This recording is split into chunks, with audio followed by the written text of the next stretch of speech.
Well, baby, I'm on it with a bottle of wine and an old dirt road, and you're ready to go if you want to. Hey, thanks everybody for joining us today. Live Music Nation Podcast Festival Edition. Today we are with Julie Beck. She's with the North Carolina Pickle Festival. We meet them all. We get to taste them all. We're excited for this. Julie, thanks for joining us.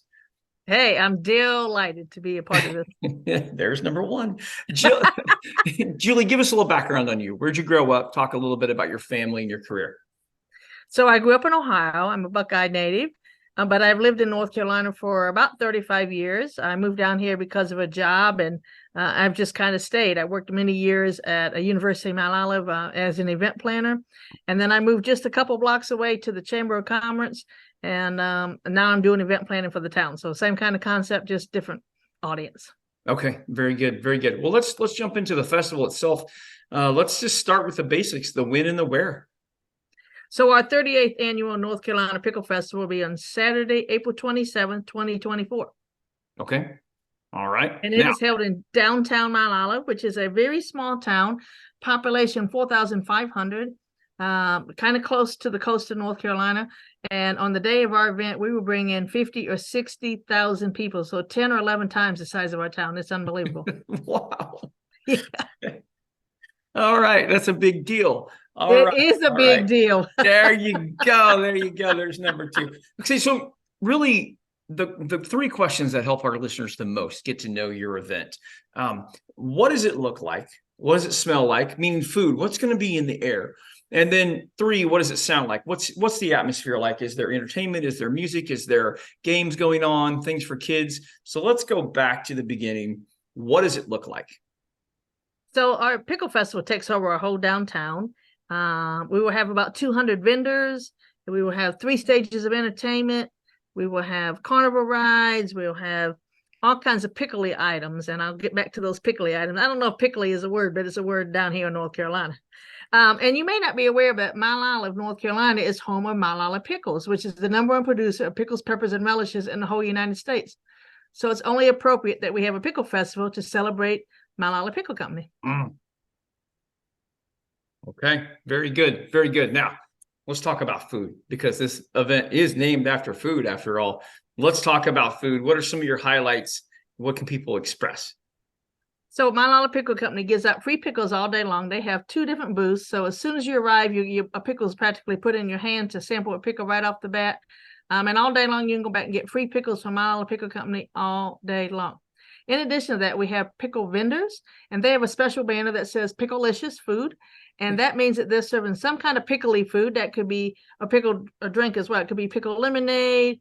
It could be deep fried pickles. It could be pickle ice cream, pickle cookies. I mean, you name it. They sell all kinds of pickle donuts, pickle fudge.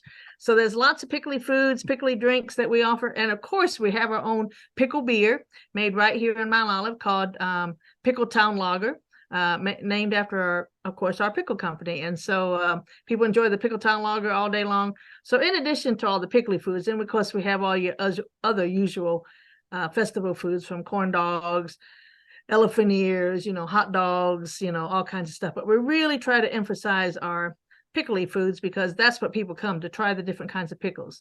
Sure. Let's talk a little bit about history. Why the Pickle Festival? So years ago, our town brought in a consultant to figure out what was so unique about our community that we could create some special event around it. And the consultant, and I think because we all lived here, everybody said, well, we just take the pickle company for granted. But this outside consultant said, hello, you have a pickle company, a pickle factory right here in your town. You should have a pickle festival. So when this is my 29th year being involved with this event. When I got involved, we had about 8,000 people coming. And now here we are 29 years later, talking 60,000 people. And we celebrate the festival to celebrate the role of agriculture in our community, obviously cucumbers. And it's just kind of morphed into a life of its own over the years. It's just surreal that this many people come to our community, and they come from all over the United States. I mean, we literally have people driving in from St. Louis and Atlanta and Columbus, Ohio, and it's just unbelievable. People who love pickles are going to come to our town. Yeah, I love that. I love that. Talk about your passion for this and your role in this festival. Well, when I got involved, I was the first year I ever got involved. I was just a little committee member. As for the children's committee, I don't even have any children, but I said I'll give back to my community. I help serve, and I must have done a good job because the very next year they said, "Would you like to chair?" And I thought they meant chair the children's committee, and they said, "No, the entire event." And I was like, "Oh, I don't know anything about putting on a festival," but I agreed, and it is now my life. Everybody knows me for the Pickle Festival. Every time somebody sees anything about pickly food, pickly something, they always send me a Facebook message. And because of that, I've now become the pickle guru and the festival guru for the state of North Carolina. I'm actually the president of the North Carolina Association of Festival and Events for the third time. And I also started a festival consortium with smaller festivals in Eastern North Carolina to help them to grow their events. I'm very passionate about festivals and the economic impact that they have on communities and the difference that they make in communities. So I travel all around. I volunteered a lot of festivals. I attend a lot of festivals. This summer I went up to Pittsburgh, went to the Picklesburg Festival, see about getting some new ideas. And festivals it's definitely my niche. I absolutely love the chaos. And I love all the delicious food that they all have. Where is the World Pickle Festival held at? Now, I don't know about a World Pickle Festival, but maybe we should become the World Pickle Festival. I'm thinking that is probably your next level of promotion. I'm thinking so. And I did mention we not only do we have pickly foods, but we have pickle activities. So we have a pickle train made out of actual pickle barrels from the pickle company, and everybody, children and adults, like riding a pickle train. We have a pickle eating contest. We will let people apply, and we will choose 24 contestants, and they have to eat the most Mount Olive big fat dill pickles in 5 minutes time. I think the record is 13. Oh my gosh. I actually did the contest last year and I barely could get 5 down in 5 minutes. So yeah, I'm glad you didn't go very far in that. I was like, how are y'all doing this? This is unbelievable. Wow. We also have an activity called Pickle Packing Production Challenge, where the pickle company brings out these large trays from the pickle plant, and we have cucumbers and we have large jars, and you have two people competing who can pack pickles by hand the fastest, which is how they pack a lot of the pickles at Mount Olive Pickle Company. So it's giving you that experience and learning about how they pack those pickles. So we have a lot of pickle events, and we do a pickle treasure hunt. We had a special jar of Mount Olive pickles in town somewhere. We give riddles and clues, and you have to solve the clues and find the special jar of pickles to win special prizes. So we try to incorporate pickles into everything that we do.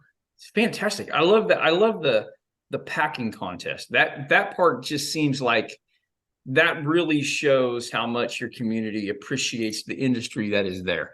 I love that.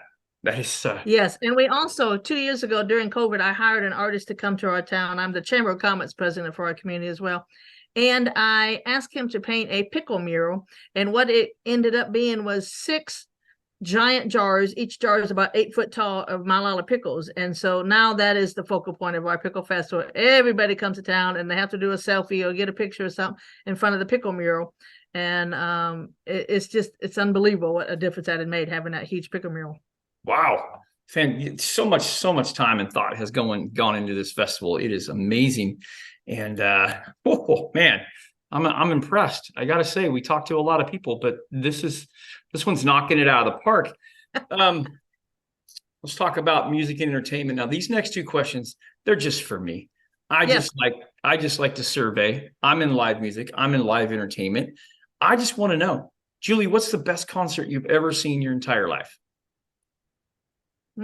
Boy, you are putting a tough question on me today. It's bound to be some country artist because I do love country music. Mm-hmm. I would probably say Reba McEntire or Carrie Underwood, probably most likely. All right. I love both those answers. Never a wrong answer. But we do, as I mentioned, we do have 3 stages of entertainment. One stage is all bands. And I tend to use what I call more local bands. So they're probably somewhere in North Carolina. We don't tend to use a lot of national bands. And then I have another stage of all praise and gospel music. And then I have a third stage of all but dance or local groups that perform and stuff like that. And so, I mean, those 3 stages really work for us and people enjoy it. And, I go to a lot of events and I'm always like listening to bands, and then I will wait around till the band finishes and I say, hey, I'd like to talk to you because I'd like to book you at my next event. And they're like, really? And I'm like, yep, let's have a conversation right now. So I'm forever booking bands just that way. And also not only that, but special events and activities I bring into our community. when I go to festivals and events, I'm always seeing things, and I'm forever getting somebody's card. In fact, last year I had to laugh. One of the bands I booked, I had been to a tailgate party at a football game, and somebody had a band playing, and I hung around to the end, got their information, and I ended up booking them twice for 2 different events in my town. So if you see me show up, a good chance I might be trying to book you. Yeah. Well, I tell you what, that's rare and unique, because I would guess on average, as a musician, we probably get approached 50 times a year by someone that walks up and says exactly the same thing that you do. Mm-hmm. And 99% of the time, there's never a follow-up. There's never a contact. There's never anything. So I have learned quickly. My answer is great. Would you like to book that event today? Mm-hmm. I keep my laptop with me. I've got my agent on speed dial, and, because you just never know. So the fact that you do that and you mean it with that intentionality is fantastic. Fantastic. Julie, my final question today for you is, how do people find out more about the Pickles Festival? Website, social media, what's the best way? So you can go to our website, ncpicklefest.org. And we have all kinds of information out there telling about all the different entertainment, cost of any events or anything like that. We do things like a 5K Cute Patch, a Tour de Pickle 75-mile bike ride. So again, we're incorporating all these. We have a pickleball tournament. I forgot to mention that. So all those activities are on our website. It's a great way to find out who we are and what's going on. And we'd love to have you in town. It would be a big deal, and I promise you would have a great time. It's phenomenal. Thank you so much for your time this morning, Julie. I appreciate it. Yes, thank you so much. And one last thing I'd like to say, every year we have a unique theme to our festivals, and we always pick something very unique and different, and we incorporate a pickle theme to it. So I travel all over the world. I just went to my 92nd country this summer. Wow. And so last year I had been to London, and I actually had a pickle royalty theme. And so it was a pickle, with a pickle crown, pickle scepter. And believe it or not, I mailed one of those pickle royalty t-shirts to Buckingham Palace because the king was being crowned. And sure enough, I got a nice thank you letter back from Buckingham Palace. So of course you did. It was unbelievable how that all happened. All my people are just like, really? You mailed one to Buckingham Palace? Yes, I did. Yeah, absolutely. Never hurts to try, right? That's exactly right. So, people collect our t-shirts because they have such a unique theme and stuff to them every year. And so we enjoy that. So, but I do appreciate you letting me have this opportunity. We'd love to see you in downtown Mount Olive on April 27th, 2024. And you will relish your time there. Thank you, Julie. Well, baby, I'm on it with a bottle of wine and an old Joe Road. Ready to go if you want to.